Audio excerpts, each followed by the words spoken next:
Donc en 2021 est sorti un livre qui s'appelle Psychologie transpersonnelle et état modifié de conscience, que j'ai coécrit avec Cyril Champagne et Muriel Rojas Zamudio. En fait, l'histoire de ce livre, elle est intéressante parce qu'on s'est rencontrés en 2019, Cyril, Muriel et moi, dans un congrès qui était fait par le CFPT, je crois que c'était le je sais plus quoi, francophone de psychologie transpersonnelle, et qui a pas duré longtemps, mais qui a été l'occasion d'un premier colloque autour des pères du transpersonnel. Moi, j'étais invité pour parler de Ken Wilber, Cyril Champagne parlait de mémoire de Assad Joly, de Jung notamment, Muriel était l'organisatrice. Il y avait aussi Bernadette Blin qui est venue parler de Stan Grof.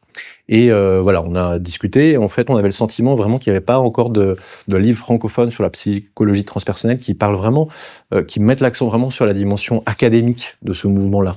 Souvent, dans l'esprit de beaucoup de personnes encore, le psychologie transpersonnelle est peut avoir une dimension un peu New Age, un peu chamanico, je sais pas quoi. Elle peut avoir cette dimension-là. Mais nous, ce qu'on voulait montrer, c'est que derrière ce mouvement-là, il y avait un vrai mouvement académique. C'est-à-dire que les gens qui sont derrière tout ça, voilà, on fait des études sérieuses, on pourrait dire. C'est pas, ça débarque pas de la lune. Donc, on a voulu vraiment écrire un livre assez académique.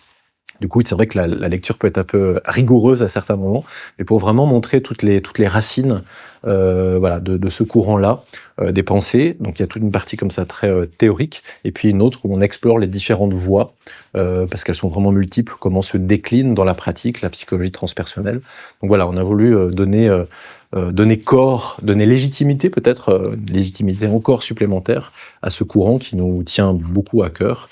Et voilà, moi, il y a une magie un peu pour moi autour de ce livre, c'est que vraiment il s'est écrit à distance, à 6 mains, avec des gens qui se connaissaient pas encore, et ça s'est fait vraiment d'une fluidité extraordinaire. Et voilà, je suis très heureux qu'on ait pu aller au bout de ce projet.